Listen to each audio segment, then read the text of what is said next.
So we have really big breaking news to share in today's episode, which is really about the fact that President Donald Trump has now come out to announce that he will be delaying his plans to do any kind of tariffs in Canada and in Mexico for the next 30 days. So what this really means is that it does not mean that the tariffs are not going to happen in general. What it does mean is that all the stuff that we talked about when it comes to what he wants to do with tariffs in Mexico, what he wants to do with tariffs in Canada, he will now be postponing those plans by 30 days to work out a lot of other affairs. Now, with that being said, in a lot of other foreign countries, such as in China and other foreign countries that might be involved, tariffs are still very much on and can begin any day now in the future, in the near future from the release of this video.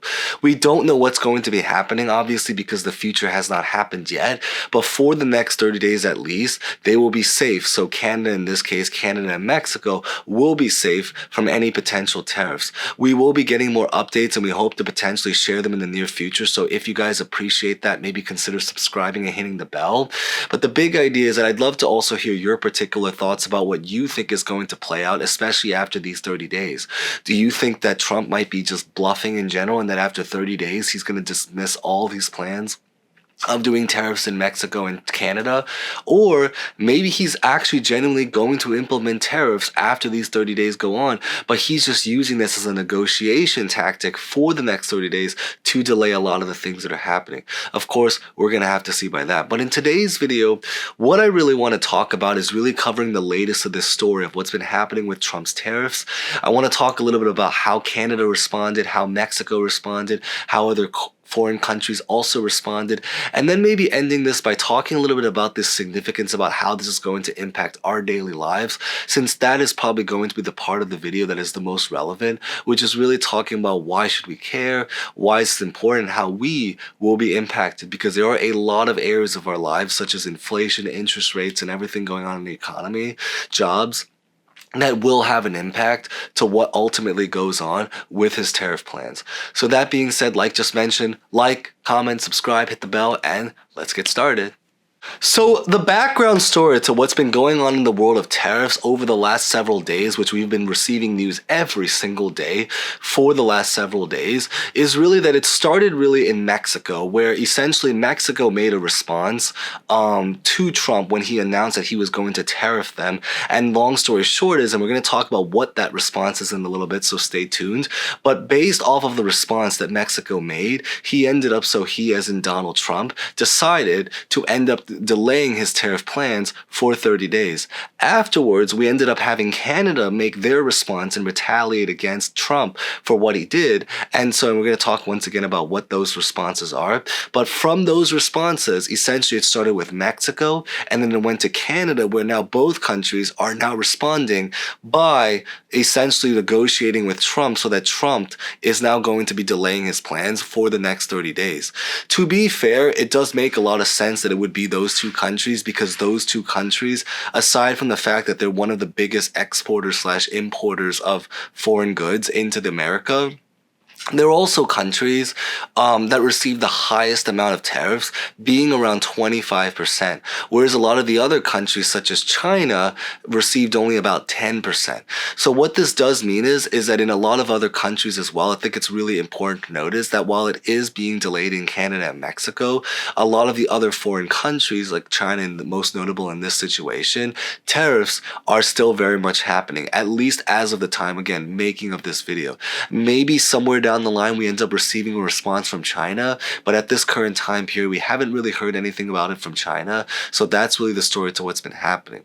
Now, in terms of how each foreign country actually specifically responded, in Canada, what really ended up happening is that Canada essentially responded by retaliating a 25% tariff against approximately about $155 billion worth of U.S. goods. In exchange, because they are now delaying these tariffs, they have now been decided to hold back on their plans. What they were going to do is that they were also going to react by implementing a new $1.3 billion border plan, sending essentially new choppers, helicopters, technology, personnel, soldiers and people to the border in order to stop fentanyl from being traded. And that was really the response on Canada's side. Now, in Mexico, Mexico's response was a lot more simple. All they were going to do is pretty much in Mexico is that to respond against this, to make up for it, they were just pretty much going to be sending 10,000 troops to the border of Mexico and then just using those in order to kind of help regulate the trade of drug trafficking and of fentanyl. So that's really the story to what happened in Canada and then what happened in Mexico. In China, which is the other really big importer slash exporter of goods for America, what really ended up happening in Canada, or sorry, not Canada, in China, is that we still don't know.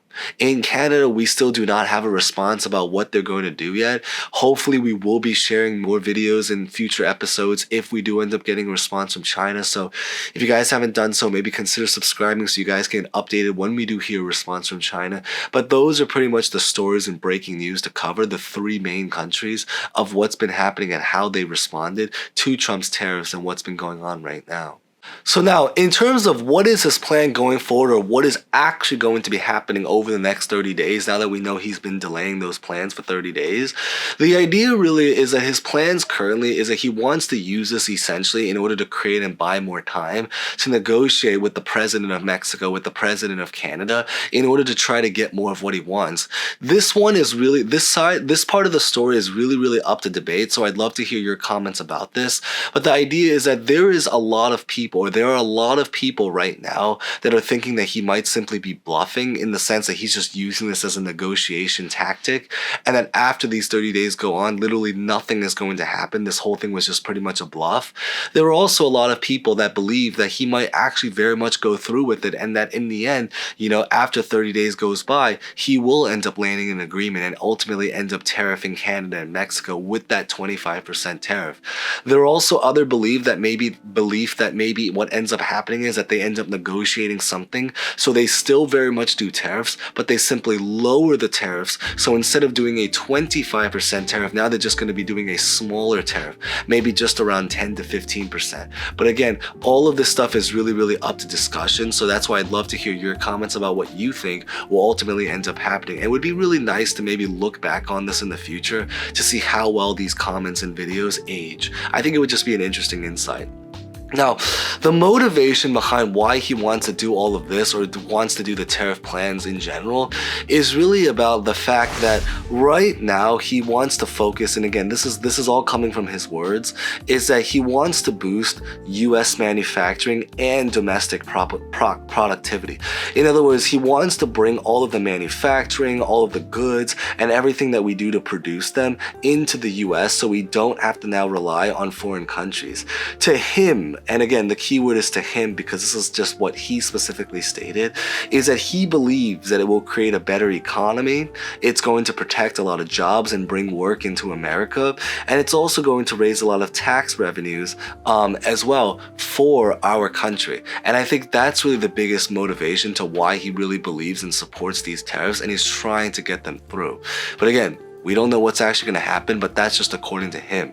There is one thing that I really want to note about maybe in this video, is really about its impact to the stock market. And this is going to be important even if you don't follow the stock market, because the reality is and one of the biggest things that I think it's important to note is that President Donald Trump during his presidency did state that a lot of the success about how well his administration performs is going to be determined based off of how well the stock market performed. If you guys remembered from his first administration, so the first time he became president, towards the very end of his term, he made an announcement about how all of the stocks, and you guys can also remember because I think it's fair to say most people lived during that time period, is that he did make an announcement about how at the time period, stocks and the stock market was soaring to all-time highs under his presidency back in 2020. So towards the very end, he wants to try to produce one of the best and most powerful stock markets, or highest stock market that we can see. And the stock stock market, when he first originally announced his tariff plans, reacted with a lot of volatility. The stock market crashed during that time period when he announced it, and then when he announced that he was no longer going to be doing it for the next 30 days, it recovered and soared back again. So there is a very reasonable chance to think that if he wants to save the stock market, one of the reasons why he may end up backing out from a lot of his tariff plans is to very much do that. It's a little bit more of a complicated subject because there are other ways he can also save the stock market as well. There are other ways he can raise the market. There are other ways that he can drop the market. But these are just some thoughts that I think would be really maybe interesting to kind of just think about. And why this is important is that even if you don't follow the stock market, at the end of the day, a lot of the other areas in our economy are really tied together. If the stock market goes high, people make more money, people are happier, they have more wealth, things do get a little bit more expensive. But as a result, because of what goes on, it creates a lot of money-making opportunities. And I think that's one of the good news about it, or one of the promising things to come if you are someone, regardless of whether or not you follow the stock market, if you are someone that simply at least wants to have a very good and healthy economy. Of course, a lot of this stuff, we just have to see what ultimately unfolds in one of the future episodes of this Kevin Show. So with that being said, that's pretty much most of what I really wanted to cover in today's video. So if you guys enjoyed that, as always, remember to like, comment, subscribe if you guys want to share some support, or leave a comment for suggestions, always open to them. And with that being said, thank you guys so much for watching. As always, stay safe, stay well, and hope to see you guys next time. Thank you guys so much again.